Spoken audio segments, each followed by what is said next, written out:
Hello, everybody. Now, this is kind of like an old, tired, and true topic, but it keeps coming up as I try to read more. And I don't know. Cormac McCarthy. There's stuff that came out in 2025 about him, or 2024, I forget. Neil Gaiman, controversies therein.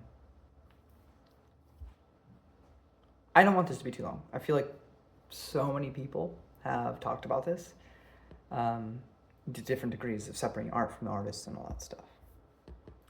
I mean, it ultimately comes down to personal preference on a lot of this stuff. I think if you're going to talk about it, like, my reviews are into April of 2027 right now. I am massively ahead. But I have read more Cormac McCarthy, and I'm almost done with all of his writings. And I don't bring it up every video. But I acknowledge the fact that it's like that. I plan on doing like a ranking video at the end and addressing it at the beginning. I think my stance ultimately is that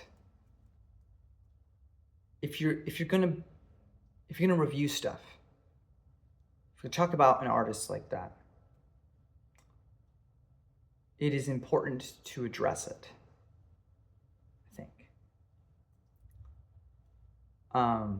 Of course, you could read stuff from the 1800s. We don't, maybe Charles Dickens abused people. We don't really know. We don't have as well documentation as we do now. But even if you were to find that out, would you stop reading Great Expectations or Christmas Carol? And it really depends on the person. I think what matters is that you talk about it, that you address it, and you move forward. I think, but it's not just like pure mindless entertainment. Okay, if it's just like something that's kind of fun, I think I can live without it. But when you deal with someone like Cormac McCarthy or Ernest Hemingway, Virginia Woolf, and all these other people that have shaped the landscape of not only literature, because No Country for Old Men is one of the highest grossing films of all time. It is well regarded. And it's based on Cormac McCarthy's work. Did we cut out the film too? And Javier Bardem and the Coen brothers and Josh Brolin and everyone that was associated with it because of Cormac McCarthy's error? The thing about art, if it is transcendent, it should still be discussed, especially if it's been influential. But when I read Cormac McCarthy, no matter what he's done, somehow, some way, through his writing, I find some sort of transcendent truth mired in the stories. And I feel that needs to be dissected and discussed and thought about. I'm not much of a Gnostic, but I think that stuff is interesting. I think it's in the context of current day world, living in this world of darkness, being trapped within something with not much escape, and being... Gnosticism is all about the reality we live in being controlled by dark forces, and Gnosis trying to find your way out of that darkness into the light, whatever that may mean. And that runs throughout a lot of his works, is the whole Gnostic theme. But in our world today, we have so much going on, so much beyond our control in terms of darkness and light. And maybe there was darkness within Cormac McCarthy, but I think he recognized it. I don't think he was... I don't feel like any of those stories are endorsing anything. I feel like they're heavily critiquing it, if anything, so it feels like maybe not enough to stop him from doing it, but there was some self-reflection there. And I think there is truth to be gained in it, regardless of the person behind it. It transcends him. It transcends his person into something ethereal, something worth thinking about. And not everybody likes Cormac McCarthy's writing. That's fine. I tend to think it's pretty beautiful and fantastic. But beyond just the writing, there's something that's trying to be said that I feel transcends the author into I mean, why do we read in the first place? I mean, yes, it's fun to read for entertainment, but we read for self-reflection, for discovery. I feel there are few authors as much as Cormac McCarthy that have truly done that for me. And maybe you don't feel the same, and that's okay, but that is a reason to discuss. Stories can transcend the creator. When it is high enough quality and high enough art, it can become ours, regardless of its origin, I think would be my stand, if that makes sense. I'm not very good with talking about controversial things. I haven't read Sandman by Neil Gaiman, not yet. And I debated for a long time if I ever was going to start. But should I deprive myself of that because of the man? I mean, I definitely am going to buy it secondhand or get it from a library. That's for sure. Or illegally read it online. But cannot the art transcend Neil? Can it not become something greater? And also with comics, unlike Cormac McCarthy with novels, where you have maybe cover art and the editor and publisher, but beyond that, like Cormac gets the majority of the money, but now he's dead, so I feel even less bad about that. But Neil Gaiman, yeah, sure, he's still alive, right? So that's a different conversation. But at the same time, there was also, especially with the comic, because of course, he wrote individual novels, which most of that would go to him. But comics, it's a group effort. There's the editors, there's the colorists, there's the artists.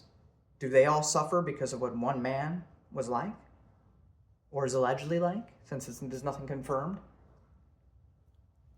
But what I have seen of Sandman, I don't know. There's something in the corner of my being that's like, you need to read this. You know what I mean? Do I ignore that? Just because he may be this bad thing? Or maybe you think you should, and that's fine. That's a conversation to be had. I'm just trying to explain my positioning. And I don't know why, because I watched a video by Raph on YouTube, and I was watching a couple other videos, because of course Cormac McCarthy stuff keeps popping up, because I've been reading the books, and I look for reviews after I finish my reviews of books and stuff, and the topic comes up, and it's gonna be constantly up. But in a world, that all these things are bad, but I also live in a country where my leaders are, I don't want to get shot and killed, but some files were released. And that's just the tip of the iceberg. That's what we're allowed to see. So who knows what's going on behind the darkness, behind the scenes. But oftentimes, it does feel like we are in some sort of demiurge, some sort of dark world with no way out. But, regardless of the sin, truth was spoken in the road, regardless of the darkness, that we can hold the flame, that we can carry it and give it to others.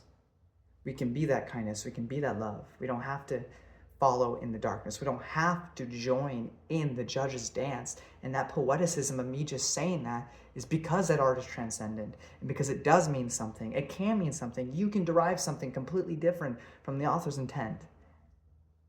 But I gain much wisdom, I think, from reading those stories. It makes me reflect on the bigger things. And you don't have to like Cormac McCarthy, but read enough. Read widely enough. Eventually you're going to read somebody with a controversial background, whether dead or living. And it's up to you to make that decision. But let us not forget that art is one of the oldest things that humanity has ever come up with. And as long as humanity existed, there has also been darkness within all of us. Some of the most depraved are worse than us, sure. But do we stop consuming art?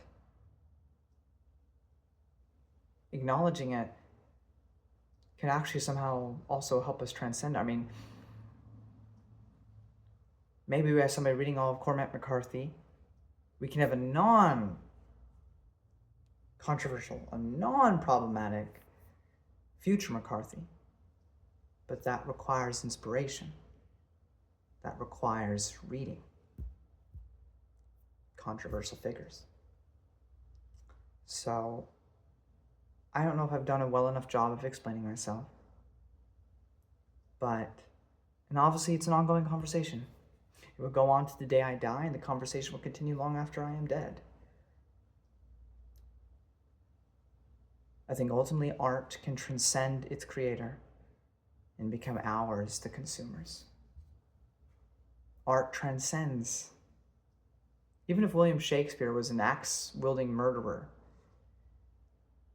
the stories should provide context to the creator of said stories. But if you gain much wisdom and understanding, and it makes you a better person, perhaps, then it can really be wrong that you read it. If you read Hamlet, and it makes you reflect on your life and your relationships, makes you better, as art can often do when you self-reflect. Is it wrong for you to have read all of it, despite the creator? And I don't mean to simplify. I understand it's a very nuanced, very complex conversation. But I think art is worth the struggle of that. Because art is what keeps us going amidst the darkness. Even if it comes from the very people claiming they want us to abolish it or to be wary of it. Hypocrites, all of us. I love Cormac McCarthy's novels. I do not love Cormac McCarthy. I think that's a distinction that must be acknowledged. I never knew the man personally anyway. And I never had any intention to. I didn't start reading real stuff like this till 2025. But what do you think? I spiel enough, I talk enough. What do you think? Let me know in the comment section below. And yeah. It's a very nuanced conversation, a lot of different avenues.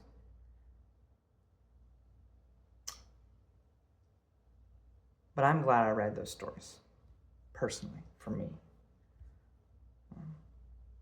Sad to hear that news, unhappy to know that that happened. It makes me feel a little mired. But it also makes me feel like I'm more self-aware. So I don't know. But thank you all so much for watching. I don't know if this all sounded like gibberish. I didn't mean for it to. Hopefully some semblance of wisdom came out of all of that.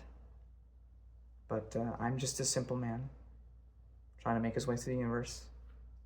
I'm not the smartest tool in the shed.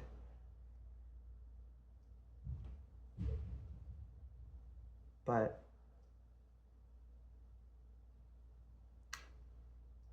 I want to make sure I don't misconstrue any words or anything. I look for the sublime, the transcendent. I have fun with, works that are just there to entertain you, but I want the stuff that will really help transform my life. Even something as simple as Swamp Thing, the comic book. When Alan Moore took over, it became not just a comic book, it became something transcendent. And I haven't really explained what transcendent is. I don't know how to really put that into words, other than it rises above its contemporaries, I guess, into something. Cormac McCarthy will still be discussed when I'm dead. Some novels will be written now that will never be discussed in 100 years. We won't know it. I can't judge what will or won't be, but it is a certainty that some books will be forgotten. Only history and time will determine what those will be. What will be the classics of the 2020s, we just don't know. We can't determine that because we're here now in the present, but it will be a classic to someone in the future. And I can't confirm, but I have a safe bet Cormac McCarthy will still be in the conversation. So, and maybe even Swamp Thing when it comes to comics. Anyway, I'm gonna go. A little bit too serious. I know, my apologies. but it's been on my mind, and I have no one to talk to about it, so you're getting the brunt of it. And if you hate me or dislike me, feel free to tell me in the comment section below. I just forewarn you, there's nothing you can say that I haven't said to myself a million times in the mirror. So good luck hurting my feelings. No, but genuinely, if you have a different take, or you agree, or whatever your opinions may be on the subject, let me know, hopefully, respectfully, in the comment section below. Although I'll never delete your comment unless you're being bigoted, racist, or sexist, or homophobic, or whatever. So, outside of that, feel free to call me an absolute piece of garbage. That's fine. I know I am. Anyway, I hope all of you have a wonderful day, evening, night, whenever you're watching this. Stay safe, and thank you for listening to me ramble. And I hope you have a pleasant rest of whatever time you have left. If it's the evening, then your night, and if it's the morning, then the rest of your day, and etc., etc., etc. Anyway, thanks for watching.